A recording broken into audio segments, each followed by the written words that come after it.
I'm super excited to start with a conversation with Payal, who, no stranger to any of you, heads social impact and international markets investing at the Mastercard Center for Inclusive Growth. And we wanted to just start with a little bit of a conversation to first look back a little bit on yesterday and what we sort of learned and reflected on yesterday, and then set the stage a little bit for today's conversation around looking into the future, right? And thinking about what do we do differently, collectively, as a group, representing all the different stakeholders that we have. So maybe I'll just start with a really simple question for you, Payal. What from yesterday's conversation was really exciting to you? What were the things you walked away saying, yeah, we have made a lot of progress here? And what are the things that concern you? What worry you as you think about where we stand today and what we've all been working on for the last, kind of 5-10 years? Yeah, well, first let me say good morning to everyone. For those of you who are hungover, thank you for making it. For those who aren't here, we clearly know they're still in bed. So this definitely shows dedication and commitment. Thank you. And a big thank you to the CFI and Responsible Finance Forum team. I don't think they've been thanked enough for their amazing work to deliver such a fantastic event. So thank you, Jayshree, Eduardo, Colin, Michael, and Rima, and everyone else that I have forgotten. It's been like coming home, which I think is really special. So thank you to the team for enabling that kind of feeling. So as I reflect on yesterday, I wouldn't use the word excited. I'd use the word really stressed out or the phrase really stressed out, because it feels like there's a real urgency to problems that we should have solved yesterday that we haven't actually solved yet. Those are issues of privacy, of security, and of course the big thematic yesterday, the issue of trust. And so I think there's a renewed urgency amongst all of us to really address those issues. And I'd like to pause on trust for a moment, if I may, Karthik, not just because I'm delighted that the analogy of the coconut has taken off, so I expect a little credit if you're going to use it on LinkedIn.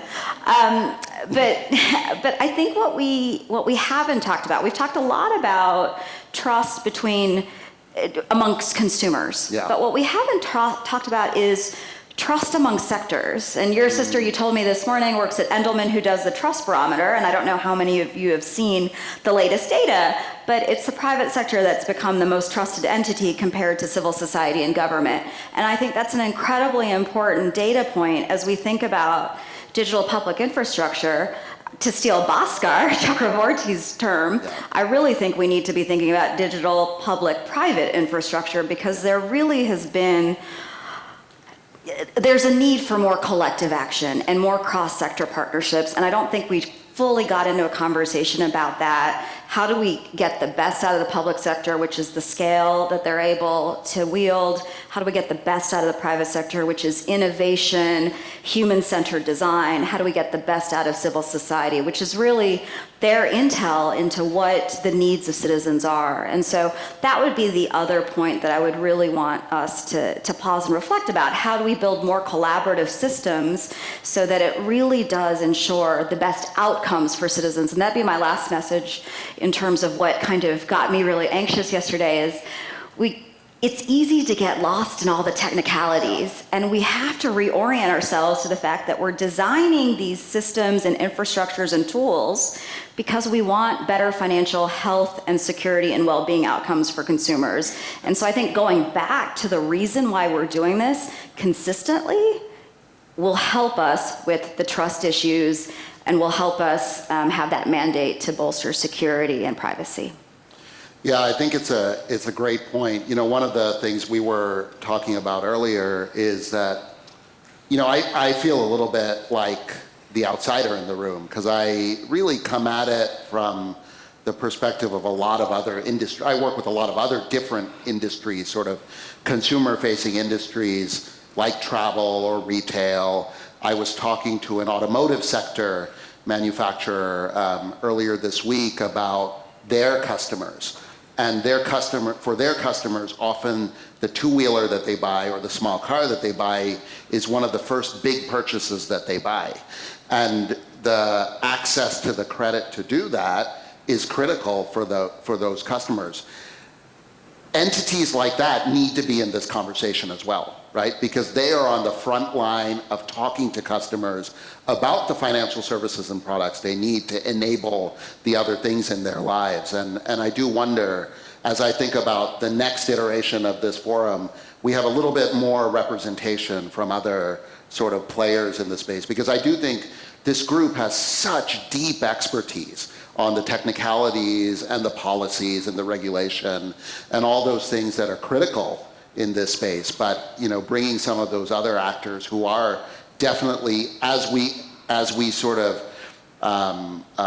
accelerate embedded finance, need to bring those other conversations in as well. Yeah, absolutely. I mean, when I was thinking about the question that was asked yesterday about who's not in the room, in addition to the investors, I was thinking about I know GSMA's here, but where are some of the M&Os specifically here? Where's Airtel, Vodafone, et cetera, et cetera. I was also thinking that one of the things we talked about a lot yesterday was agents. Yep. And we talked about access to credit for small businesses. But what we didn't really get to was actually there's also a layer where a lot of small businesses offer credit to their customers as well, right? And so there's actually a lot of nuance and layer that we have yet to tackle. Yeah.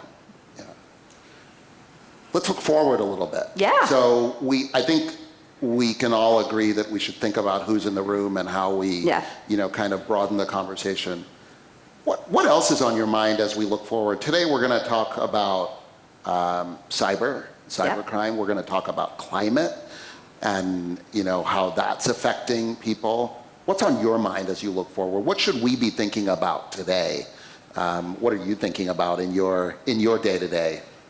Yeah, so if yesterday was the urgency at which we should have addressed things, a while back, I think today is about future-proofing. But that future is actually probably tomorrow, not a year or two ahead of us. And so I do think cybersecurity is an imperative. The sophistication of phishing and fraud is just growing exponentially. And going back to small businesses, they are being increasingly attacked. So if we're thinking about how do we maintain, earn, keep trust, we've got to tackle cyber. And so I'm really excited about the discussions on cyber today. And again, I think the private sector's done a really good job of really thinking through how to ensure cybersecurity. So I think it's an opportunity for increased partnership with the public sector. And climate, the thing that I've been wrestling with, Karthik, is the intersectionality of financial resilience and climate resilience. We actually need to acknowledge they're intrinsically linked. And the most vulnerable are not only the ones that are at the bottom of the pyramid, excluded or underserved by the formal financial system, but they're also the ones that are experiencing real challenges, displacement, and impact from climate change. And so we have to, as we're thinking about the outcomes we're looking for, we actually have to recognize that actually as we think about risks, climate risk is really huge. And so how do we use the financial system to create mitigation, adaptation, and incentivize those actions? And of course, insurance. Yeah, absolutely. And it's interesting that the ESG term came up a little bit yesterday, and those of us in the US and other places, we're seeing the backlash, right, around it. But it is real, right, that there are real links between environmental issues and social issues and the governance that's required to address them in real ways. So I hope we don't lose those connections. And I think as we talk about climate risk today, I think let's really think about that kind of confluence across climate resilience and financial resilience, as you say. Yeah, and the one thing I would add is, I've talked about the need for collective action and collaboration. I also think we have to think about accountability and responsibility, especially as the E and the S is coming together. It feels like no one wants to own everything, and people want to own their own piece of the pie. So how do we kind of bring that together so that, again, there's collective responsibility for these issues? Yeah. because I do think we all still operate in silos, unfortunately. Yeah, unfortunately. Forums like this are important in breaking down these silos. Any other thoughts on things we can do differently, all of us in our day-to-day, that help break down the silos? Well, I think the thing that I hope is that the discussions don't end in the room or in Bangalore. So I think it's really important that everyone connect with each other, find ways to stay in touch. We do a better job as a community to share best practice, and most importantly, share failures. I have yet to hear anyone in this week talk about, here's what didn't work. And so even having a conversation about, here's where we fell down, or here's where, we really wish we had done things differently, I think would be really helpful. And then the last comment I would just make is, again, gratitude for all of you, for all the work that you're doing. It's been phenomenal to see the diversity in the room and the really exciting and insightful perspectives. And thank you, too, for such a brilliant job of moderation over the course of the last couple of days. Thanks, Payal. Thank you. Let's get into the discussion today. Thank you so much. No problem. I'm excited to see your Mayada.